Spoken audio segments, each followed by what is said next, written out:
నువ్వు ఒకసారి ఈ న్యూస్ బులెటిన్ ని చెక్ చేస్తే టెలికాస్ట్ కి పంపించాలి. మేఘనా, నేను చిన్న ఇంపార్టెంట్ మీటింగ్ లో ఉన్నాను. నువ్వు వెళ్ళి తర్వాత వస్తావా ప్లీజా? ఆరోహి, నీ ఆరోగ్యం ఓకేనా? అదేంటి అలా అడిగావు?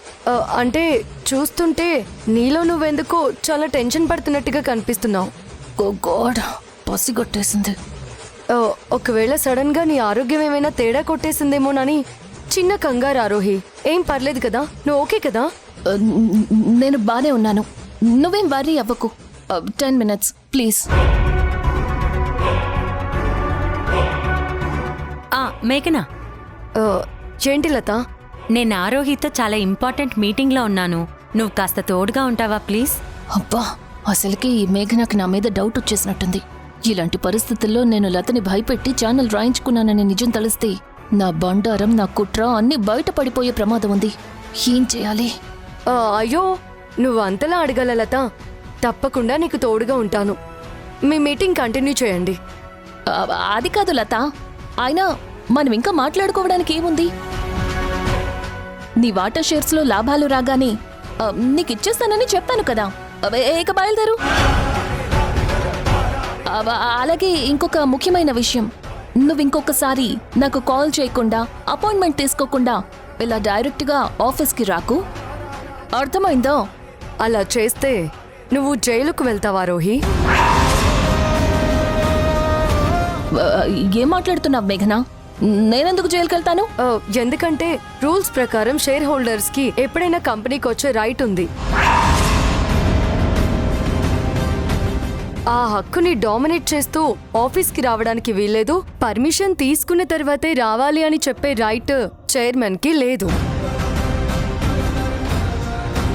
అలా చెప్పడం చట్ట ప్రకారం బెదిరించడమే అవుతుంది. అది నేరం అవుతుంది కూడా. మన ఛానల్తో పాటు షేర్ హోల్డర్స్ ఉన్న ప్రతి కంపెనీకి ఈ రూల్ వర్తిస్తుందన్నమాట. అయ్యో, నేనేం బెదిరించడం లేదు మేఘనా. ఇలా సడన్ గా వచ్చినా టైం వేస్ట్ చెయ్యొద్దు అని చెప్తున్నాను. అలా చెప్పడం కూడా శాసించడమే అవుతుంది. నీకు ఇలాంటి లిమిటెడ్ కంపెనీ రూల్స్ గురించి పూర్తిగా తెలియదనుకుంటా. ఎక్కువ వాటా షేర్స్ ఉన్న వ్యక్తిని బెదిరించి వాళ్ళ షేర్స్ని బలవంతంగా రాయించుకున్నా, అలాగే పాత ఓనర్స్ని భయపెట్టి కంపెనీ తన పేరు మీద రాయించుకున్నా అది పాముని మెడకి చుట్టుకోవడమే. ఎందుకంటే అలా దెబ్బతిని కంపెనీలు పోగొట్టుకున్న వాళ్ళు ఆ క్షణం భయంతో సైలెంట్గా ఉండి ఆ తర్వాత కోర్టుకి వెళ్లే ప్రమాదం ఉంది. మా కంపెనీ మాకు కావాలి అని కేసు పెట్టి లీగల్గా ప్రొసీడ్ అవ్వచ్చు కూడా. విషయం కోర్టు దాకా వెళితే చచ్చినట్టు వాళ్ళ కంపెనీని వాళ్ళ చేతుల్లో పెట్టడం తప్ప ఆపడం, అడ్డుకోవడం మన తరం కాదు కదా. మనల్ని పుట్టించిన వాళ్ళ తరం కూడా కాదు. పాపం లత అమాయకురాలు కాబట్టి ఎన్ని మాటలన్నా సైలెంట్గా ఉంది. అదే లత ప్లేస్లో ఇంకెవరైనా ఉండుంటే షేర్ హోల్డర్స్ ని బెదిరించినందుకు నీ మీద ఈ పాటికే పోలీస్ కంప్లైంట్ ఇచ్చుండేవాళ్ళు, తెలుసా? ఇది నా మంచి గురించి చెప్తోందో లేదా నా మీద పోలీస్ కంప్లైంట్ ఇవ్వమని దానికి సలహా ఇస్తోందో అర్థమై చావట్లేదు. నీ మంచి గురించే చెప్తున్నాను ఆరోహి. ఎందుకంటే నువ్వు నాకు మర్చిపోలేని మేలు చేసావు. మరి నేను బదులు తీర్చుకోవాలి కదా. అదే నీ రుణం తీర్చుకోవాలి కదా అంటున్నాను.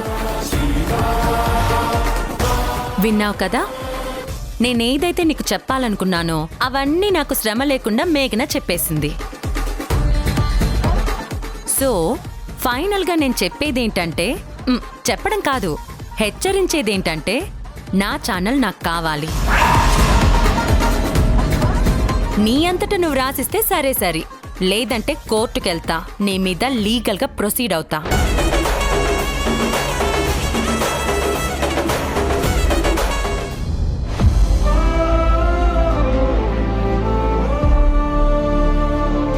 కొత్తగా పరిచయమైన వ్యక్తితో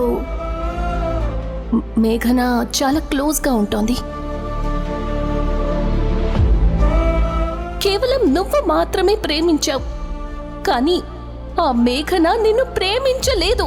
మేఘన జీవితంలోకి ఎవరో కొత్త వ్యక్తి అడుగు పెట్టాడని ఆరోహి చెప్పిన మాటల్ని ఇప్పటికీ నమ్మలేకపోతున్నాను. కానీ ప్రేమించిన మనసు నమ్మి గాయపడ్డ గుండె కదా, అందుకే ఆ నమ్మక ద్రోహం తాలూకా భయంతో ఆలోచించకుండా అనుమానించకుండా ఉండలేకపోతున్నాను. అలాగే ఏది నిజమో ఏది అబద్ధమో తెలియక నాలో నేనే నరకం చూస్తున్నాను. ఈ నరకాన్ని భరించడం నా వల్ల కావట్లేదు. అందుకే మేఘన లైఫ్లో ఆ వ్యక్తి ఎవరో ఈరోజే తెలుసుకుంటాను.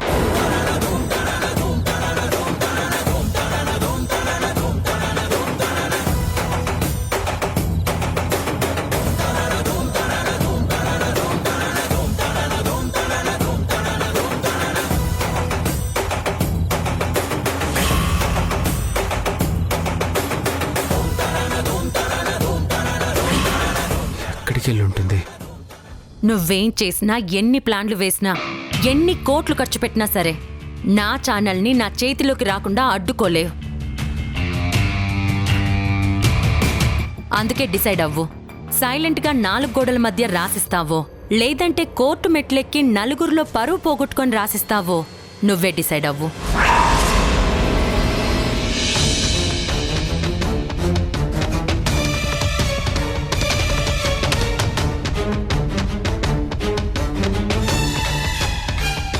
ఇక నీ పని అయిపోయినట్టే ఆరోహి. పాపం, ఇక నిన్ను ఆ దేవుడు కూడా కాపాడలేడు. ఏం మాట్లాడుతున్నావు నువ్వు? అవునా రోహి, నువ్వు పరువుకి మర్యాదకి పెట్టింది పేరు అని చెప్తుంటావు కదా. ఒకరి ఛానల్ని నువ్వు బలవంతంగా లాగేసుకున్నావని నిన్ను కోర్టుకి లాగితే నీ పరువు ఏమైపోతుంది చెప్పు? ఆ అవమానంతో నువ్వు తలెత్తుకొని నలుగురిలో తిరగగలవా? ఆరోహి, ఆ ఛానల్ని లత దగ్గర నుంచి ఎలా కొన్నావో ఏంటో ఇవేవి నేను అడగను, నాకు అవసరం కూడా లేదు. కానీ నువ్వు నా మంచి కోరుకునే శ్రేయోభిలాషవి కాబట్టి, నువ్వు నాకు చాలాసార్లు సాయం చేసిన మంచి మనసున్న దానివి కాబట్టి నువ్వు బాగుండాలి, సమస్యలో పడకుండా ఉండాలని ఒక మాట చెప్తున్నాను. ఏదైనా మతలబుంటే 4 గోడల మధ్య పరిష్కరించుకో. కోర్టు దాకా వెళ్ళి నలుగురిలో నవ్వులు పాలు కాకు. నువ్వు అవమానపడితే నా అంత బాధపడేవారు మరొకరుండరు. ఆరోహి, ఈ న్యూస్ బులెటిన్ ని ఒకసారి చూసి ఏదో ఒకటి టెలికాస్ట్ చేయండి.